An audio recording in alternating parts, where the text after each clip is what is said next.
Why you should hate the best baseball card from 1975. Hype is just so overhyped, misleading, and possibly dangerous too.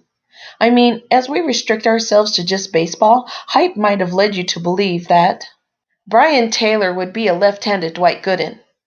Okay, that turns out to be sort of true. Willie Hernandez should really have won the American League Cy Young and MVP awards in 1984. The Oakland A's would steamroll the Cincinnati Reds in the 1990 World Series. Baseball cards and limited edition coexist after 1970. Bud Selig saved baseball. So generally, I try to avoid anything that's really hyped, at least until I know it has really staying power, sometimes forever. The crowd is usually not a place I want to be, and I often go out of my way to avoid doing what they're doing. That's why it took me more than a year to see Titanic. I've never seen the Game of Thrones, and why I still have trouble getting really enthused about modern baseball cards. I may someday, but I'm definitely a back of the hype curve type of person. Cardboard conundrum. But this aversion to popular has its drawbacks. Sometimes I miss out on really good things, and sometimes it just makes things really hard. Like picking the best baseball card issued from 1975, for instance. Now, my favorite card from that year is probably the 1975 Topps Mini Herb Washington, but I've already covered that one.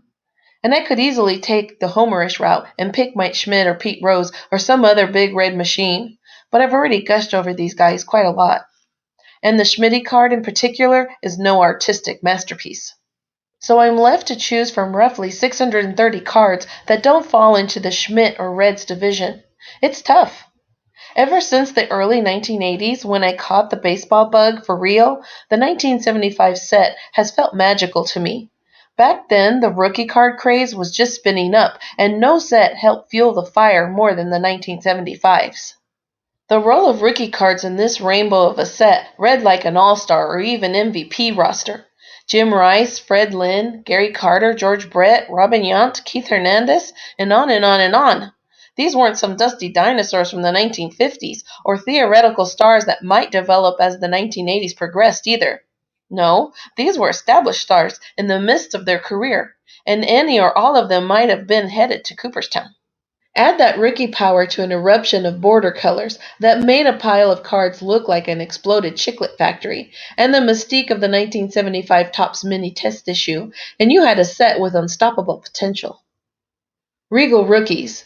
Rice, Lynn, and Hernandez had already won the MVP award each by the time I snagged my first piece of diamond cardboard. And Carter was a perennial threat to win both the MVP and lead the Montreal Expos to the best record ever en route to what would have been Canada's first World Series. But in the early 1980s, no card from the 1970s loomed larger than the 1975 rookie cards of George Brett and Robin Yount. Brett's minor league numbers were fine. He batted about .280 with 5 to 10 homers per year for 3 seasons, but nothing spectacular. It wasn't until he landed in the major leagues for good in 1974 that Britt really found his stride, hitting .272 over 133 games.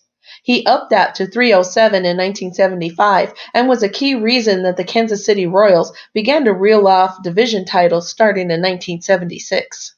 By the time the Royals made it to the World Series in 1980, Brett was a bona fide superstar, one of the best third basemen in the big leagues. He was also a threat to hit .400 and came pretty close that summer, finishing at .390, a number only slightly tainted by injuries that limited him to 117 games. Brett's time on the DL didn't diminish his impact on the Royals, though. He was named American League MVP.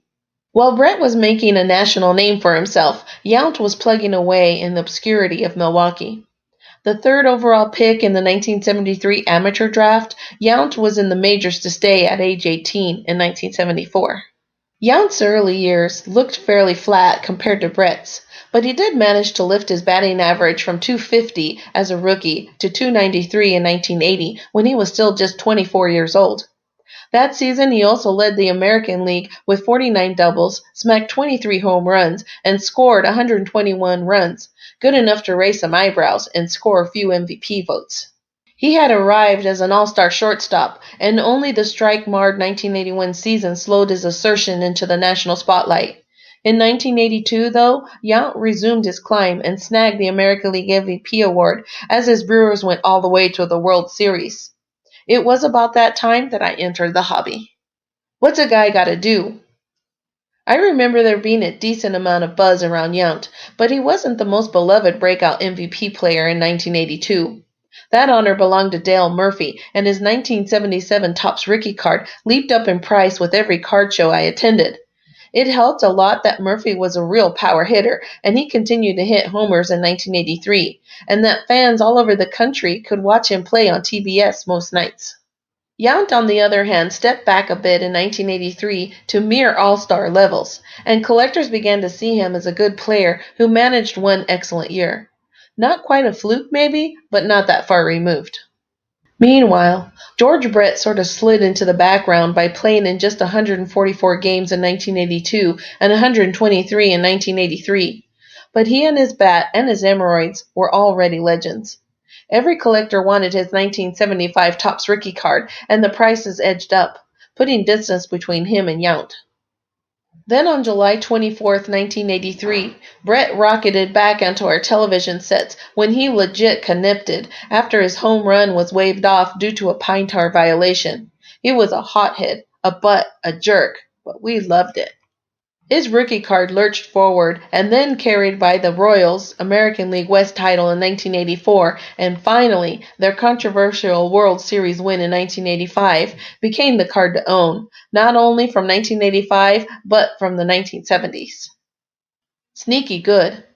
Not long after that October Classic, collectors began to take stock of our still active heroes and realized that Brett had a real shot at 3,000 hits and the automatic ticket to the Hall of Fame that accomplishment entailed. But wait a minute, what was this? Robin Yount was also approaching 2,000 hits with a possible run at 3,000 in his future? And he was more than 2 years younger than Brett? And we began to take notice, really take notice of Robin Yount.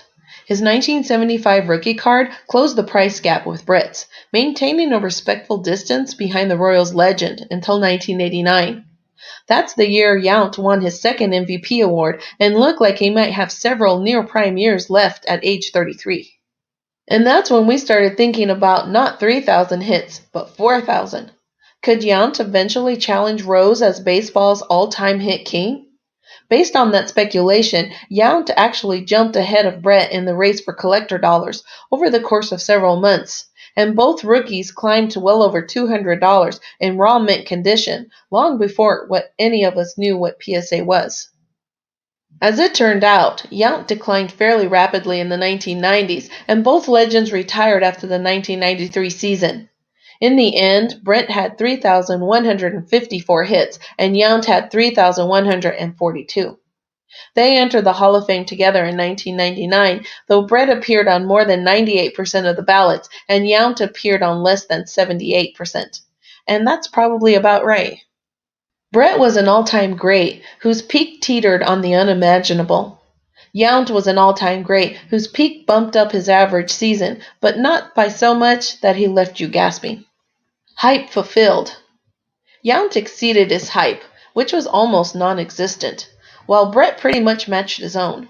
Given that Brett's hype was so much bigger, so much gaudier, that's a pretty good trick on his part. It's the same way with their rookie cards too. Card number 223, the Yount rookie, is a sunny, smiling celebration of a great career. But card number 228, the George Brett rookie card, definitely a proper noun, is an icon of the hobby that has symbolized the fire and promise of rookie cards and the 1975 Topps set for almost as long as any of us has known what a rookie card is. And despite my efforts to resist the Brett hype brought on by more than 30 years of mystique and titillation, the Brett rookie card is still the card I think of first whenever someone mentions 1975 Topps. It's the greatest card in one of the greatest sets ever produced. So, as much as I hate to admit it, 1975 Topps George Brett card has more than lived up to its hype. I'm still not happy about it though. Like our video? Then like our video and subscribe to our channel. waxpackgods.com